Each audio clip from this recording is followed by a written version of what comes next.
భానుమతి దగ్గరికి ఒక ముసలావిడ వచ్చి నాకు 25,00,000 కావాలి అని చెప్పేసైతే అడుగుతూ ఉంటుంది. ఆ మాటలు వినగానే అక్కడ ఉన్న భానుమతి అయితే ఒక్కసారిగా షాక్ అయిపోయి, "ఏంటి 25,00,000 కావాలా? ఏనాడైనా రూ. 1,00,000 మొఖమైనా చూసావా నువ్వు? అలాంటిది 25,00,000 కావాలని అడుగుతున్నావు" అని చెప్పేసైతే మాట్లాడుతూ ఉంటుంది. ఇంతలో ఆరాధ్య వాళ్ళ ఇంటికి వస్తూ ఉంటుంది. అక్కడ ఉన్న మాటల్ని ఎవరు ఈ మాటలు ఎలా ఆడుతున్నారు అని చెప్పేసైతే అనుకుంటూ చూస్తూ ఉంటుంది. ఇంతలో అక్కడ ఉన్న భానుమతిని, అలాగే అక్కడ ఉన్న ముసలావిడని చూసి ఒక్కసారిగా షాక్ అయిపోతూ ఉంటుంది. ఏం మాట్లాడుకుంటున్నారో అని చెప్పేసైతే వింటూ ఉంటుంది. ఇంతలో అక్కడ ఉన్న ముసలావిడ అయితే, "నేను రూ. 1,00,000 మొహం చూడలేదు. కానీ మీరు ఆరాధ్య మేడంని వెన్నుపోటు పొడిచారు కదా! దానికి అడుగుతున్నాను. నేను కూడా మీకు సహాయం చేశాను కదా! అందుకే నాకు ఇప్పుడు 25,00,000 కావాలి. మర్యాదగా మీరు 25,00,000 ఇస్తే సరే. లేదంటే నేనేం చేస్తానో నాకే తెలీదు" అని చెప్పేసైతే భానుమతిని బెదిరిస్తూ ఉంటుంది.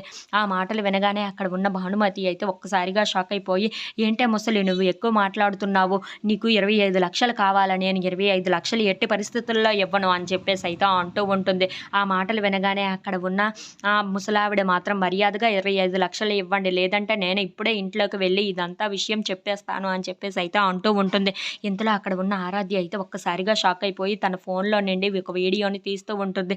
ఏంటి ఇదంతా చేసింది భానుమతియా అని చెప్పేసైతే అనుకుంటూ ఉంటుంది. ఇంతలో అక్కడ ఉన్న వీడియోని మొత్తం చూస్తూ ఉంటుంది. అది చూసిన భానుమతి అయితే, "ఏంటి ఆరాధ్య ఇది మొత్తం చూసేసిందా? వినేసిందా? ఇప్పుడు ఏం జరుగుతుందో ఏమో" అని చెప్పేసైతే చాలా టెన్షన్ పడుతూ ఉంటుంది. If you like this video please like, share and subscribe.